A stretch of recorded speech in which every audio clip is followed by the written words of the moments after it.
can call me Yuri, the bringer of rain.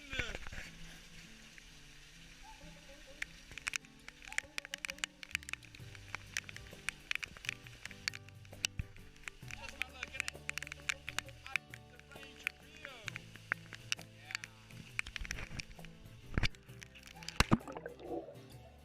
Breaking down.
Hey, welcome everyone to the screen to stream tonight. We're gonna be having a very special one tonight, where I'm going to be inviting Zoey from the Human Space, so we can talk about how to organize your human space. That comes everything from your mind to the environment where you are, and actually how to organize the environment where you are, so your space is in the right place to be productive and all that as well.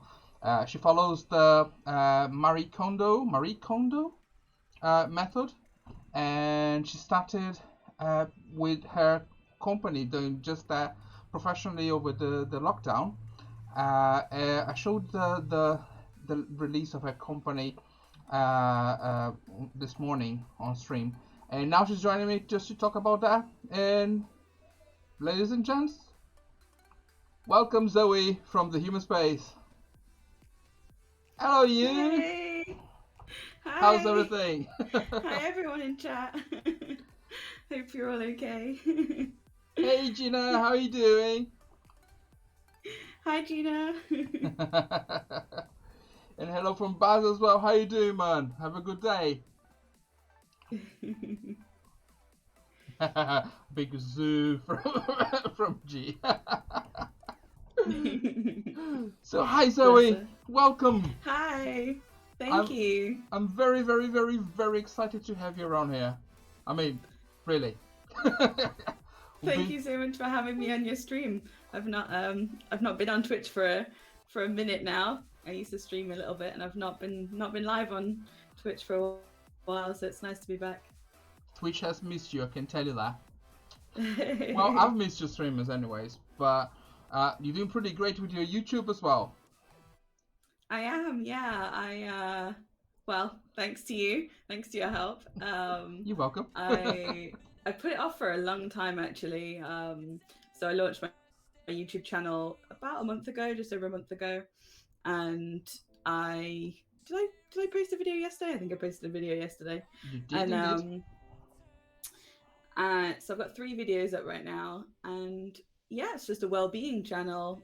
Hopefully I'll be posting some home organizing content, a little bit of travel stuff, and just generally what I'm up to really. So yeah, it's going well so far.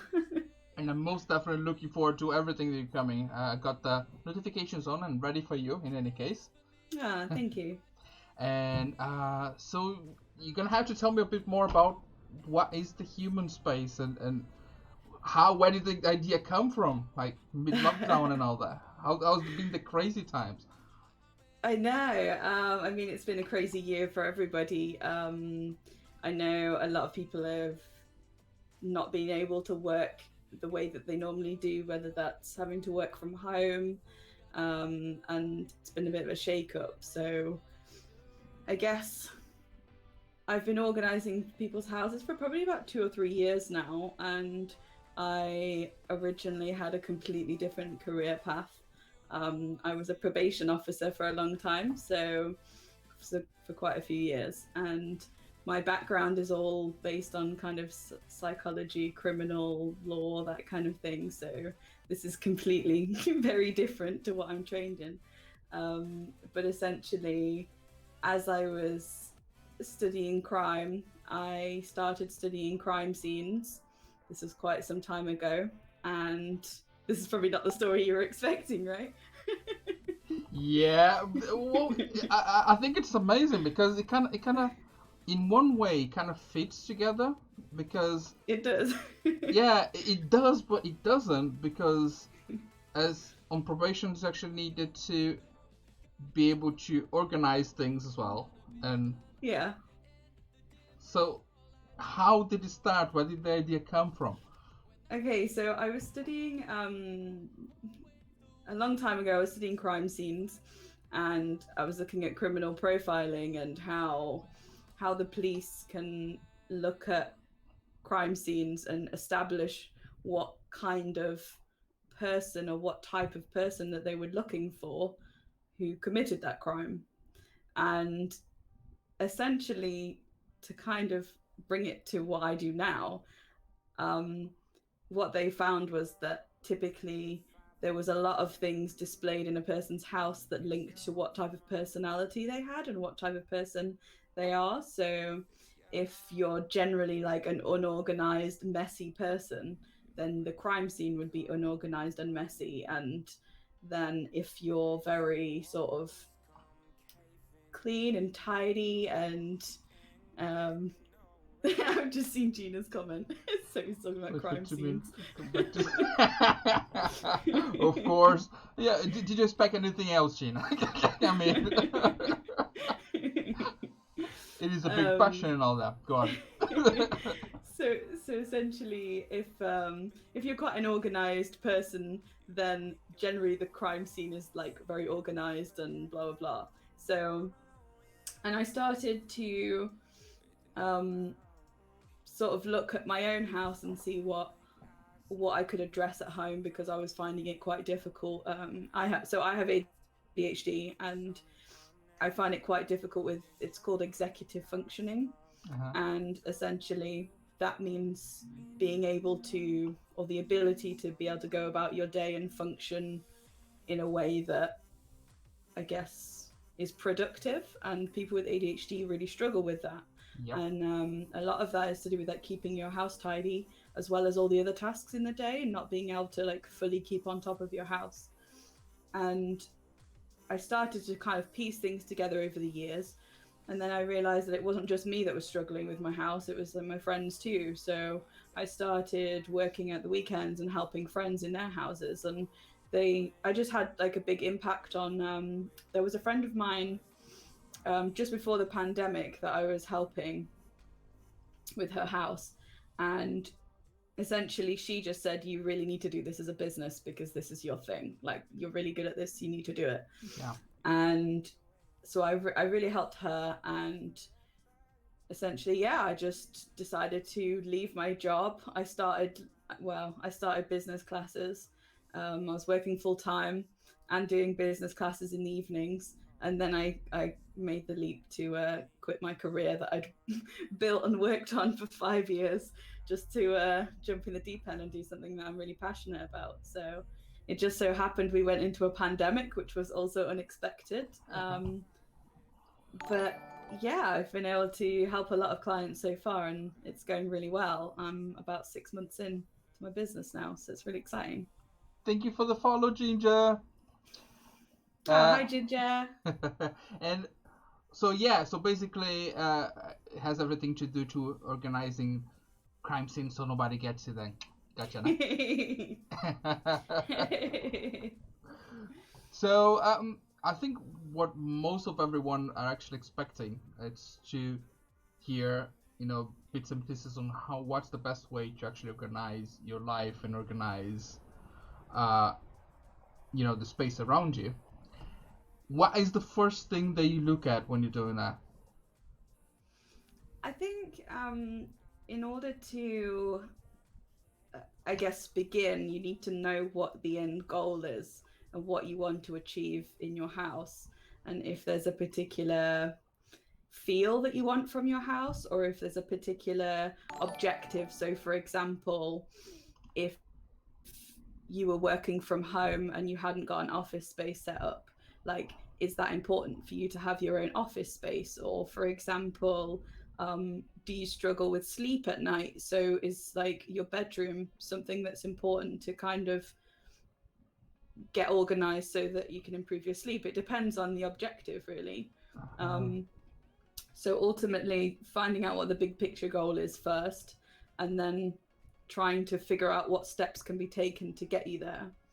And a lot of the time, if somebody generally has a bit of an unorganized sort of personality, then their whole house their whole house seems to be a bit topsy-turvy. So sometimes it's a full house project, and that can be quite a task to accomplish. And I think that's when it's worth bearing in mind that it is a bit of a marathon. It takes time, but you have to find somewhere small to start. So it could be just one drawer, like your cutlery drawer, for example, or your sock drawer, or like your bedside table, like just to get one small space organized first, if that makes sense. Makes taking little steps to achieve something higher, isn't it? Yeah. Now, the other mistake, I guess, well, a mistake that people make is they will look at one room, for example. So if you just take like your bedroom, for example, you'll probably have things in your bedroom that don't actually belong in your bedroom. So things like mugs and plates and things that maybe should be in another room, like the kitchen. Yeah. Maybe. And also just I don't know, it just could be anything. Sometimes people's bedrooms or their beds can end up or dining room table or whatever can end up as a bit of a dumping ground. So essentially what people do is they'll be like, right, I'm going to organize my bedroom today, and then they'll take all of the things out of their bedroom that don't belong there, which makes sense, and then they'll put them in another room, and then the other room becomes a mess.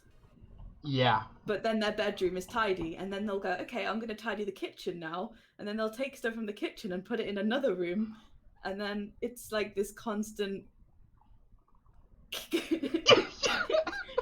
Gina. Yeah, absolutely. Don't do that at all. No, no, no.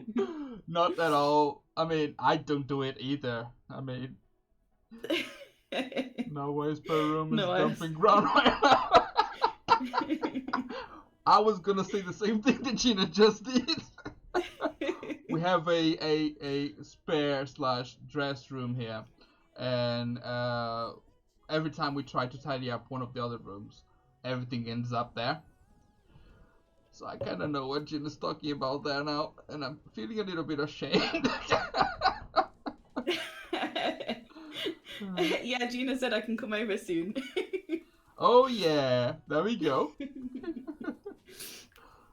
My living room is not existential. Okay, so let's say, for example, you wanted to organize a very non-existential living room, like Gina, like Ginger's, for example. Where do you begin? Where do you begin? Yeah. Okay, so to avoid what I've just explained, to avoid that from happening, this is where styles like Marie Kondo, who's the Japanese kind of like organizing guru, she has a method in which I use quite often, actually, and essentially she has this method called the KonMari method, and what she does is she picks one item. So you just pick anything. It could be absolutely anything. And if it's like an item of clothing, for example, Mm-hmm. then you it it sort of is a process of you take every item of clothing from the whole house, from every single room, and you bring it into one space. So you need to clear like a little bit of space. You can just push things aside and you just create like this like little organizing space. I can do that. And I can push stuff aside. so you just pick any item, and it could be absolutely anything. It could be as small as like a battery, for example, just like a little battery, because they just get everywhere, or Uh-huh. like a hair clip or something like that. And what you want to do is you want to go around the whole house and find as many of those that same item as possible. So firstly, you can see how many you've got, and then you get rid of any that you might have more than what you actually need. Right. So you get rid of any that you don't actually need, and then you find a home for those items. So if it's in your lounge, you might have, spare batteries for remote controllers, or Xbox controllers or TV remote and that kind of thing.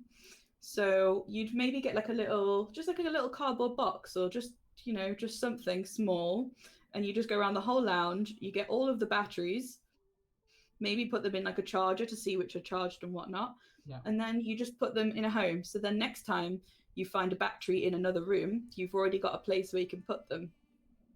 But you have to Right. do that same process for every single object.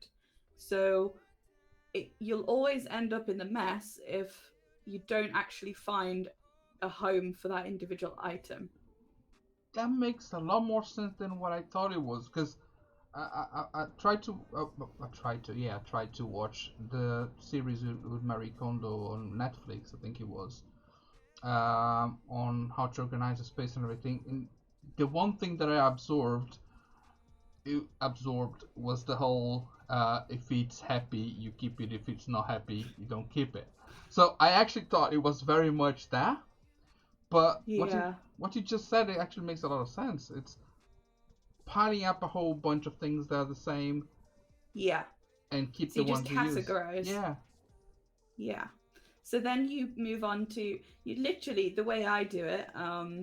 I I tend to, if I'm working in a client's house, for example, depending on the client, some people find certain objects more sentimental and they find it more difficult to let go of them. So some people, papers are really important to them. So, people that do like journaling or writing, or they write a lots of notes and things like that, they might think paper is quite sentimental and they don't want to get rid of old notes they've made and things like that. Or some people find clothing really important to them and they struggle to get rid of clothes even though they're not wearing them. And they might have had a t-shirt in the cupboard for 5 years that they know they're never going to wear again, but they won't let it go.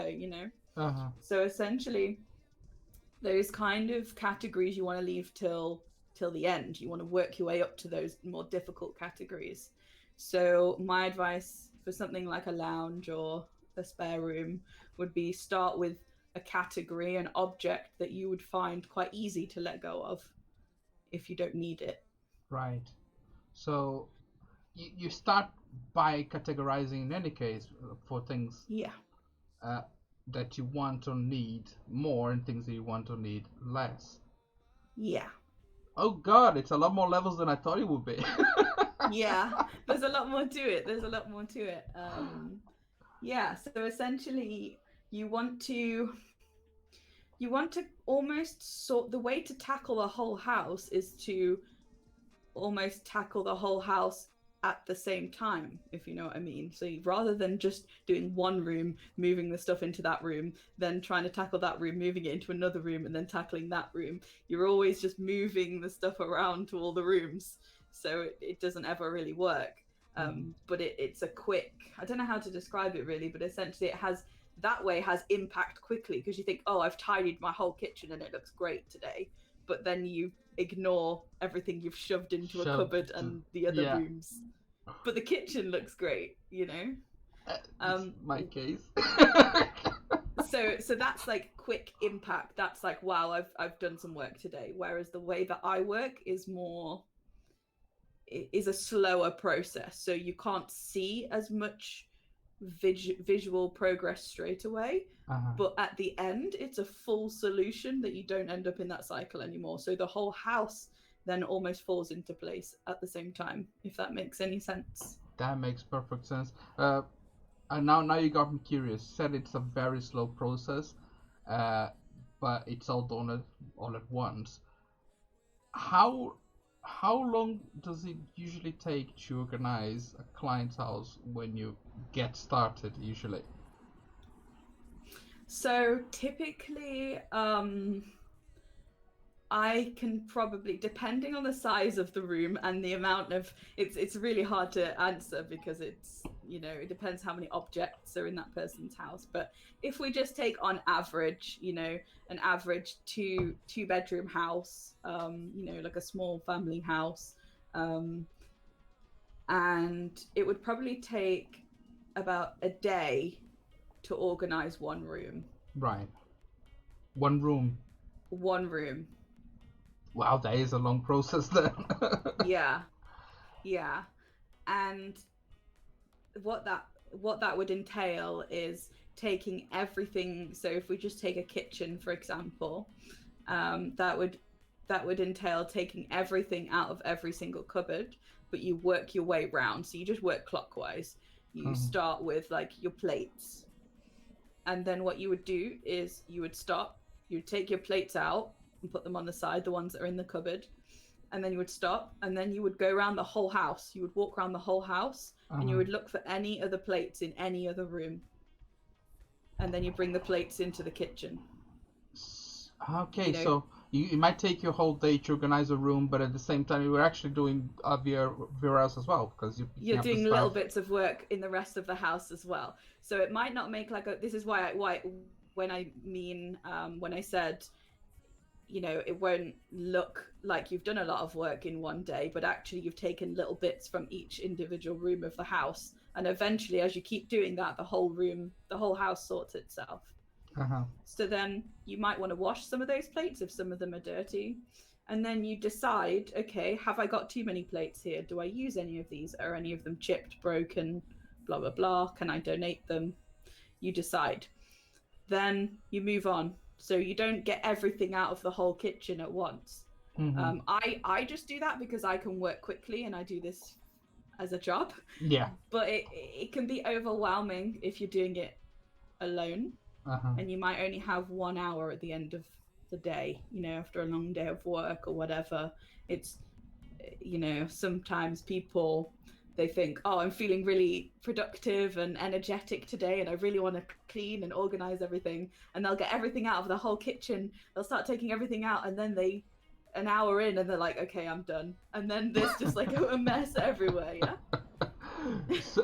So what would you recommend then if someone are going to do it by themselves, to focus in one room and focus go on from one there? Room, and then on one cupboard and work clockwise. So pick a drawer, just one drawer. Like for example, your cutlery drawer. Most people's cutlery drawers probably got extra stuff just thrown in there, and they usually end up a bit grubby. So just don't get anything out of any of the cupboards. Just like open your cutlery drawer.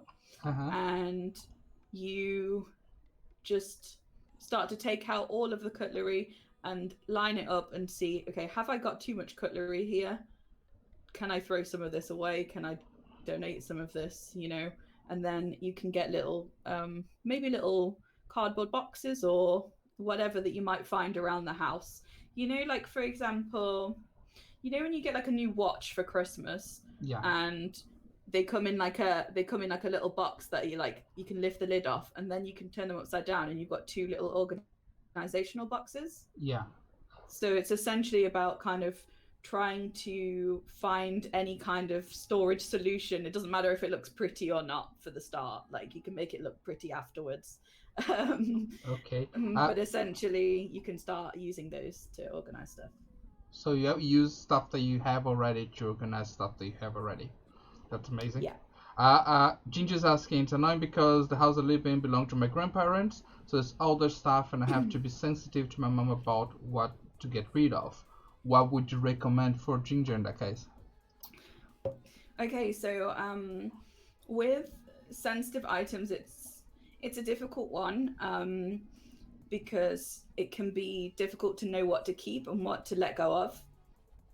So, and especially if there's another family member that is, involved. So, for example, you might want to work together with your mum on figuring out what it is that you want to keep and what you want to let go of.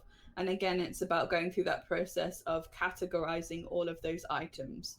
So whether that might be clothing, whether that might be books, whether that, whatever it might be, whether it might be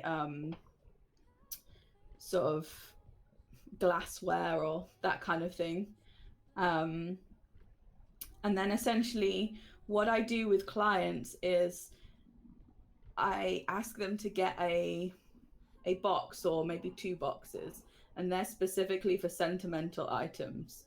So I it sounds like what I would do is go in and ask people to get rid of all of their stuff. That's not Mm-hmm. the right way. You're entitled to keep as much stuff as you want, as long as it's something that's genuinely sentimental and that you're genuinely going to use it. But if it doesn't fall into those two categories, then you might want to question whether you actually need it. So essentially, sometimes we can get stuck on a sentimental item. We can start organizing and then we get stuck because we're like, oh, it brings up a lot of emotion, and then we just give up on the whole project we were doing that day. So essentially, to avoid that happening, you just put those items in this sentimental box, and then you can open that box and look through them whenever you need to. You don't have to throw anything away. If there's a lot of stuff, you might want to see. Ginger just said, I'm not sure if I should just pack up and store somewhere for later at the moment. I mean, I'd say if you're not in the right, if you're not in the headspace to tackle the things right now, then it might be an idea to get them out of your own physical space and into a storage unit, or into an attic before you're ready to go through them. Because it is a bit of a mental process sometimes. It can bring up a lot of emotion, especially if you're dealing with belongings from somebody who's passed away, or whatever the situation is. So yeah, I'd say store it until you feel like you're ready to tackle it, and then tackle it with your mum and create like a little box of sentimental items that you really want to keep, and then make sure that the other items go to somewhere that are going to appreciate them. Yeah, everything has its little life cycle, and it belongs in one place and starts in one place and goes to any other place, isn't it? Yeah. So the whole thing with energy, no, all the energy transforms. It never just dies out, isn't it? Yeah. If anyone has got any more questions, Zoe is here to answer all of them the best way she can. I'm not the best person to answer them myself. But while people come up with ideas for questions and stuff, what's coming up for you? What's next? So I'm hoping to make some more YouTube content for a start. So I'm very focused on YouTube right now. And also, like, the lockdown is easing, so just generally in my personal life, I'm looking forward to seeing some. Yes. Can you still hear me? Yeah, I can see. I can hear you. I think. Yeah, Twitch is gonna be a bit frozy, but we gone. Yeah, it's fine. It's catching up. So yeah, continue. It does that sometimes. It does. It It annoys. does that sometimes. Annoys the hell out of me sometimes. Um, But to be fair, I used to stream too. you do. Sorry, what? Hello. It was the same for me too when I used to stream. Yeah, it's frustrating, but Hello. I'm actually happy that when it actually goes live for the replays are full time without all the freezing up. You can hear me, right? Oh. That's good. That's good. That's good. Okay, cool. Yeah, Uh, yeah, I can hear you. I can hear you. and what's the next YouTube video coming up about? Or you still working on it as a surprise or something?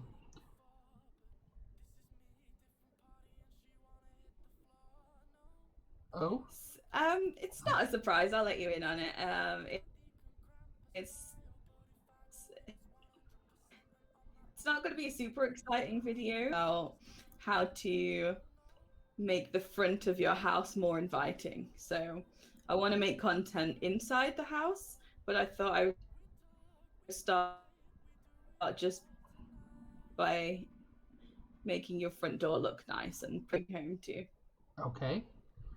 Cool. Yeah, and another thing, you have a project going on as well now. If You that makes sense. It does. It does. You have a project coming on as well. With your mum, don't you? Sorting a house in what was it? Was in Snowdon or Yeah, I Scotland? do.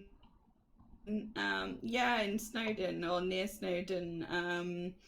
So we we recently bought a Welsh cottage that is a complete shell, and we're doing a full renovation. It's more than halfway done now already. Um, yeah, we're probably about 2 months away from completion. Okay. Cottage. So it has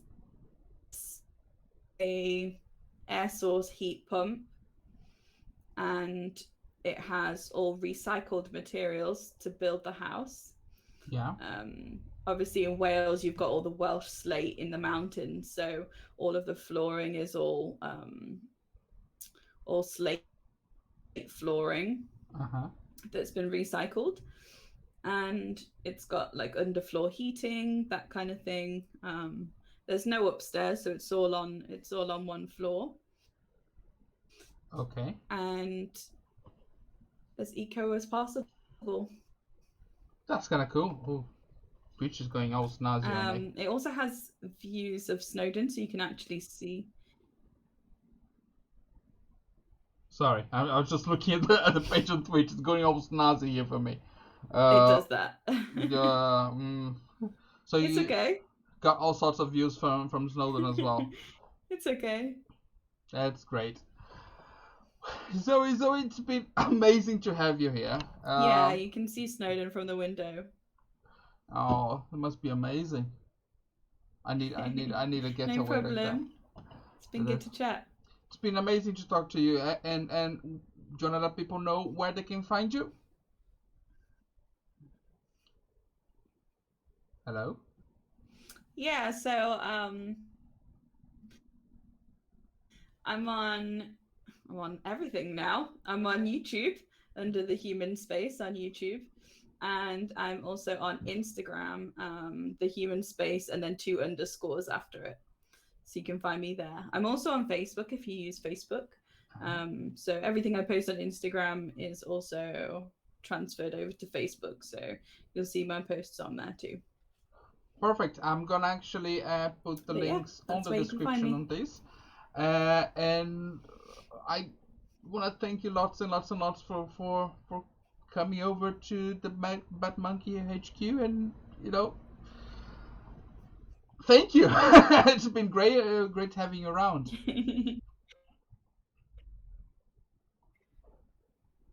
Hello. It's been really cool to chat, and yeah, I hope I've been able to help some people. I hope so too, and I'm sure you did. There's a lot of people asking questions already, and if you have any more questions for Zoe, you know, give her a shout on social media. Like she said, she's everywhere. And if you need me to point you her direction, just buzz me as well. All my socials are down here. and I'll push it towards her as well. Thank you very much. I think we're gonna end the stream from here because Twitch is being a bit snazzy for some reason again. I keep looking at it going bzz, bzz, bzz, bzz on my Twitch is screen. not happy. Twitching is twitching a lot right now. But yeah, I gotta end the program. Twitch is twitching. Yeah, it's being very twitchy right now. But again, thank you very much for joining me, and I shall be seeing you all soon.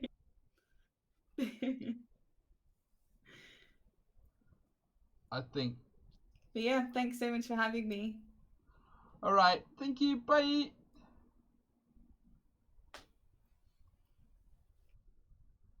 And that was Zoey from the Human Space, joining me straight on via Restream.